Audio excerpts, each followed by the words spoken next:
नमस्कार, हेलो। इन वीडियोस में हम सुप्रीम कोर्ट की लैंडमार्क जजमेंट्स को समझेंगे। केस का नाम है Joseph shine versus Union of India. ये जजमेंट आई है 27 सितंबर 2018 को। 5 जज का बेंच था, मतलब कॉन्स्टिट्यूशनल बेंच था।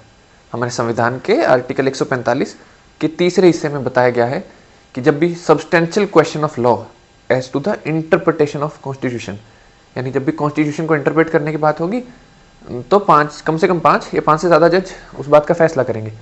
इस जजमेंट में 5 जज थे। उस टाइम के चीफ जस्टिस दीपक मिश्रा ने जजमेंट लिखी है। 3 और कॉन्करिंग जजमेंट लिखी है। एक जजमेंट लिखी है जस्टिस रोहिंटन नरीमन ने, एक अभी प्रेजेंट जो चीफ जस्टिस ऑफ इंडिया हैं जस्टिस धनंजय चंद्रचूड़, उन्होंने लिखी है, और एक जस्टिस इंदु मल्होत्रा ने। कॉन्करिंग जजमेंट का मतलब होता है जब आप फाइनल डिसीजन से तो एग्री करते हो, लेकिन आप अपनी रीजनिंग अलग से देना चाहते हो। तो इस केस में एक तरह से 4 जजमेंट हुई हैं। ये केस किस बारे में है कि अडल्ट्री जो है अब क्राइम नहीं है इंडिया में। हमारे आईपीसी में, इंडियन पिनल कोड में सेक्शन 497 में अडल्ट्री बताई गई है और उसकी सज़ा 5 साल होगी। वो अब क्राइम नहीं है, उसको स्ट्रक डाउन कर दिया इस केस के जरिए। अडल्ट्री होती क्या है?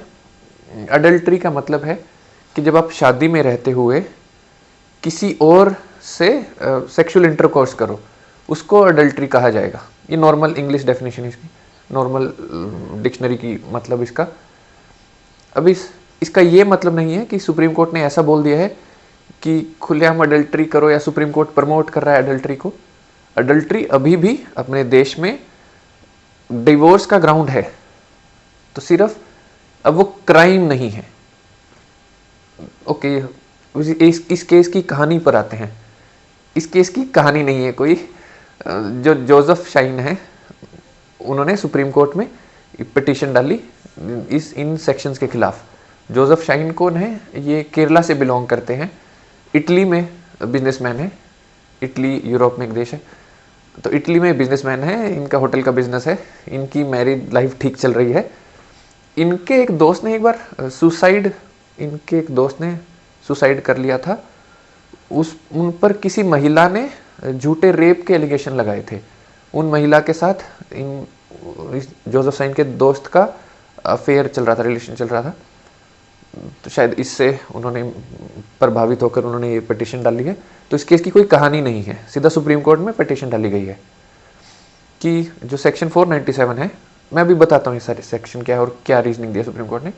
वो हमारे संविधान के आर्टिकल 14, 15 और 21 को वॉलेट करता है। आर्टिकल 14 और 15 इक्वालिटी के फंडामेंटल राइट हैं। आर्टिकल 14 में कहा गया है कि इक्वालिटी बिफोर लॉ और इक्वल प्रोटेक्शन ऑफ लॉ, ये सबको मिलेगा हमारे देश में।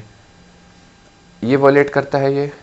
आर्टिकल 15 है कि किसी के खिलाफ डिस्क्रिमिनेशन नहीं होगा रिलीजन, रेस, कास्ट, सेक्स और प्लेस ऑफ बर्थ के नाम पे।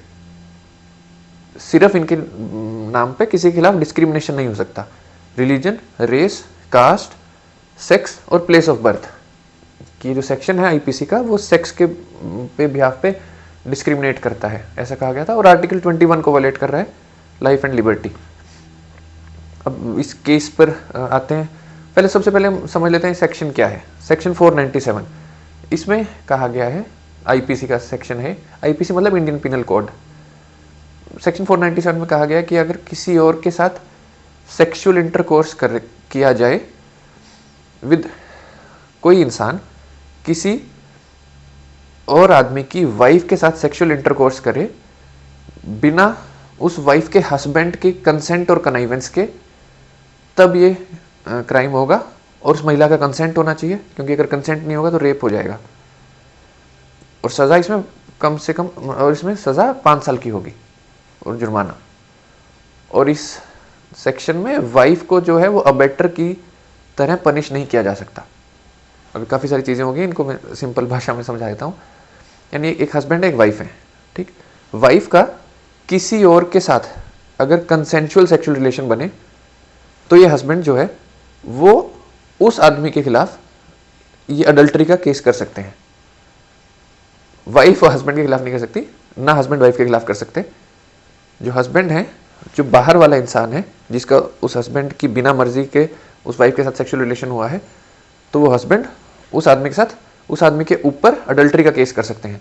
और वाइफ को जो है वो अबेटर, अबेटर होता है किसी क्राइम में मदद करना, तो वाइफ को जो है अबेटर की तरह भी आप एलिगेशन नहीं लग सकते वाइफ के ऊपर। ये सेक्शन है। और एक सेक्शन है सीआरपीसी का, सीआरपीसी मतलब क्रिमिनल प्रोसीजर कोड, उसमें सेक्शन 192 का दूसरा हिस्सा, उसमें कहा गया था कि अडल्ट्री की शिकायत सिर्फ हस्बैंड ही कर सकते हैं, वाइफ नहीं कर सकती, या हस्बैंड के बिहाफ पे कोई और, तो सिर्फ हस्बैंड ही अडल्ट्री का इल्ज़ाम या शिकायत कर सकते हैं। ये सेक्शन समझ आ गया है। अब इस पूरे सेक्शन में 5 इश्यूज हैं, 5 दिक्कतें हैं जिनको सुप्रीम कोर्ट ने एड्रेस किया।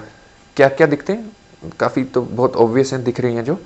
सबसे पहले कि सिर्फ जो मेल पैरामोर है, मतलब जो मेल बाहर वाला इंसान है, जो उस महिला के मित्र हैं जिनके साथ वो सेक्सुअल रिलेशन में घुसी हैं, सिर्फ उस मेल को पनिश किया जा सकता है, औरत को नहीं, और औरत को अबेटर की तरह भी नहीं।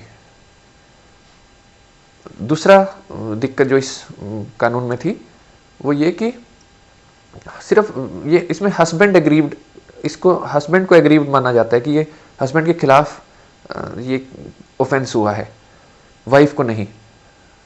तो प्रोसिक्यूट सिर्फ हस्बैंड कर सकता है, अडल्ट्रेस वाइफ के उस पैरामोर को, उनके मित्र को। तीसरा, मित्र जिनके साथ उन्होंने सेक्सुअल रिलेशन बनाए। तीसरा, कंप्लेंट जो है वो सिर्फ हस्बैंड करेगा, वाइफ नहीं कर सकती, यानी हस्बैंड अगर सेम चीज करे तो वाइफ कंप्लेंट नहीं कर सकती हस्बैंड के खिलाफ। चौथा जो है, मैरिड मैन का एक्ट अडल्ट्री नहीं है अगर वो किसी और अनमैरिड वुमेन के साथ उनका सेक्सुअल रिलेशन हो या किसी विडो के साथ सेक्सुअल रिलेशन हो। तो सिर्फ मैरिड वुमेन का एक्ट ही अडल्ट्री हुआ एक तरह से, मैरिड मैन का एक्ट अडल्ट्री नहीं हुआ।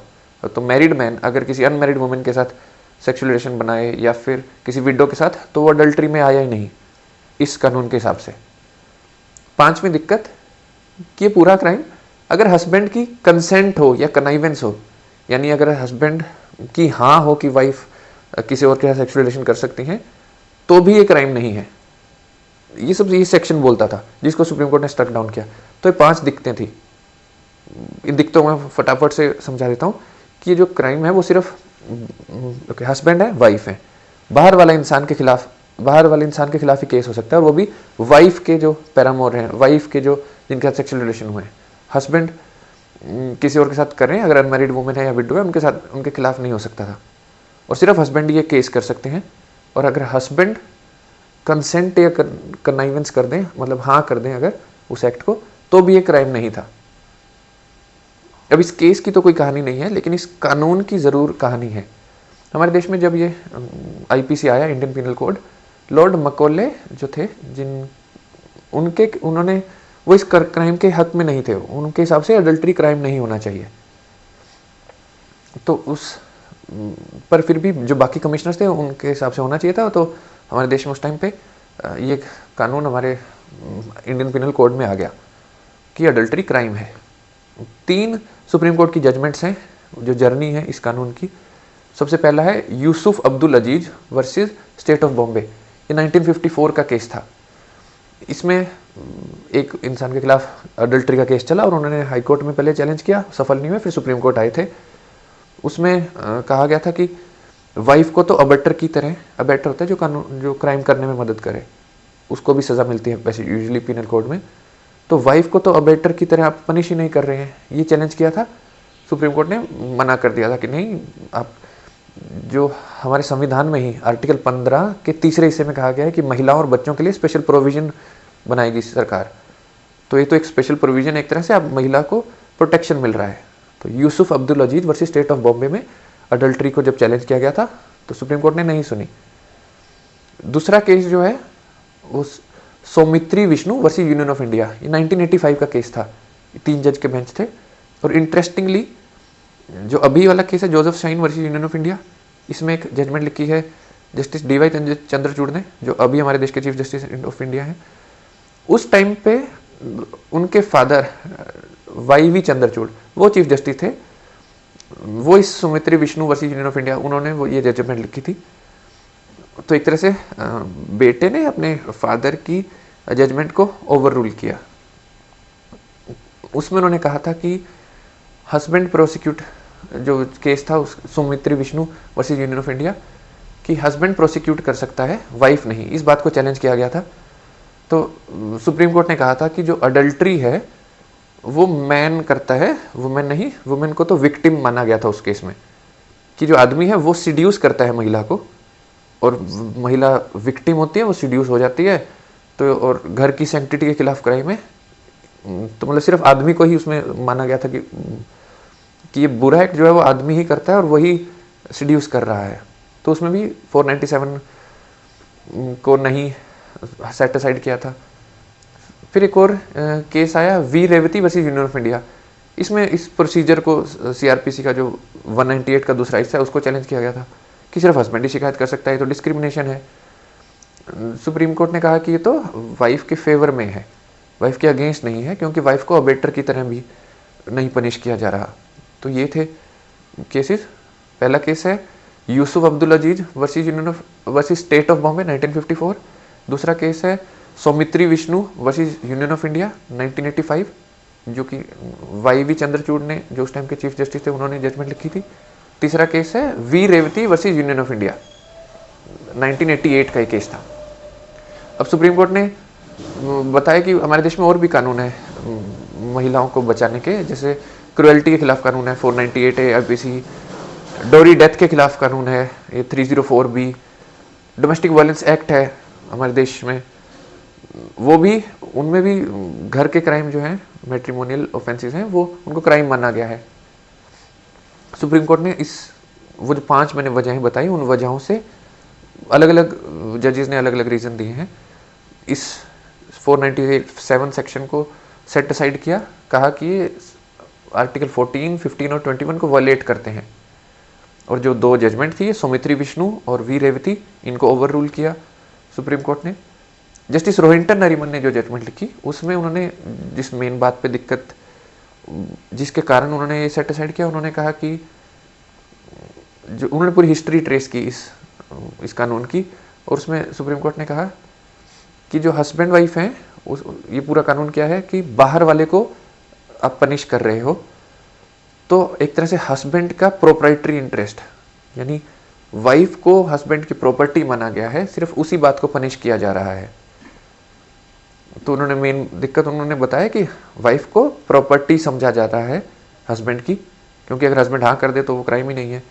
तो वाइफ जो है और प्रॉपर्टी के खिलाफ ऑफेंस हुआ है, तो वाइफ को हस्बैंड की प्रॉपर्टी समझा गया है, इसलिए उन्होंने सेट असाइड किया इस वजह से। एक और उन्होंने इंटरेस्टिंग सी बात बताई जस्टिस रोहिंटन नरीमन ने, कि जब ये कानून आया था उस टाइम पे हिंदू मैरिज लॉज नहीं थे, कोई डाइवोर्स के लॉज नहीं थे इंडिया में। अब वो 1955 हिंदू मैरिज लॉ आए हैं। तो उस टाइम पे कोई हिंदू मेल कितनी भी शादियां कर सकते थे, तो उनको अडल्ट्री के लिए पनिश करने की जरूरत ही नहीं थी, पर जिस टाइम पे कानून आया। लेकिन अब तो वो कानून है, तो इस कानून का 497 अडल्ट्री के सेक्शन का बेसिस चला गया है, जो डिस्क्रिमिनेशन था। जस्टिस चंद्रचूड़ ने जो जजमेंट लिखी, उसमें उन्होंने डिग्निटी ऑफ वुमेन को ज़्यादा प्राथमिकता दी है। उन्होंने उनकी ऑटोनॉमी, आर्टिकल 21, उनकी प्राइवेसी, औरत की डिसीजन मेकिंग पावर, उस पर उन्होंने ज़्यादा इम्पोर्टेंस दी है। जस्टिस इंदु मल्होत्रा ने भी बड़े क्लैरिटी से जजमेंट लिखी है। अब इंटरनेशनली क्या सिनारियो है इस अडल्ट्री के कानून का? इंटरनेशनली कुछ देशों में अभी भी अडल्ट्री क्राइम है, जैसे Afghanistan, Pakistan, Bangladesh, UAE, Iran. USA में भी 50 में से 17 स्टेट में से ये अभी भी क्राइम है। यूके में 1649 से लेकर 1660 तक सिर्फ 11 साल ये क्राइम था, उसके अलावा कभी क्राइम नहीं रहा है। ज़्यादातर यूरोप के नेशंस में ये क्राइम नहीं है अडल्ट्री। चाइना में ये क्राइम नहीं है। China, Japan, Australia, New Zealand, Germany, France, कहीं भी अडल्ट्री क्राइम नहीं है। तो सुप्रीम कोर्ट ने ये सब रीजनिंग दी और समझाया कि क्यों इसको सेट असाइड कर देना चाहिए। तो 3 वजहें थी। आर्टिकल 14 को क्यों वायलेट करता है कानून? क्योंकि इसमें औरत को सबऑर्डिनेट स्टेटस मिल रहा है, तो इक्वालिटी का प्रिंसिपल वायलेट हुआ आर्टिकल 14 का। दूसरा कि नॉन डिस्क्रिमिनेशन होनी चाहिए, तो इसमें डिस्क्रिमिनेशन हो रही है महिला के खिलाफ, आर्टिकल 15 को वायलेट किया। और डिग्निटी, लिबर्टी, प्राइवेसी और सेक्सुअल ऑटोनॉमी औरत की, वो वायलेट हो रही है, तो आर्टिकल 21 को वायलेट किया। ये सब रीजनिंग से सुप्रीम कोर्ट ने सेट असाइड किया। तो ये थी हमारी इस बार की लैंडमार्क जजमेंट, जिसमें सुप्रीम कोर्ट ने 2018 की जजमेंट में अडल्ट्री को सेट, जो अडल्ट्री कानून था जिसमें अडल्ट्री को क्राइम कहा गया था, कहा कि अब ये क्राइम नहीं है, पर ये अभी भी एक ग्राउंड ऑफ डिवोर्स है। और इसका ये मतलब नहीं है कि सुप्रीम कोर्ट प्रमोट कर रहा है कि जितनी चाहिए अडल्ट्री करो, ये मॉरल रॉन्ग तो है ही, लेकिन ग्राउंड का डिवोर्स अभी भी है, डिवोर्स का ग्राउंड। सिर्फ सुप्रीम कोर्ट ने अभी इसको क्राइम नहीं है इतना ज़रूर कहा है। हम अगली वीडियो में एक और लैंडमार्क जजमेंट को आपके साथ समझेंगे। नमस्कार, धन्यवाद, थैंक यू।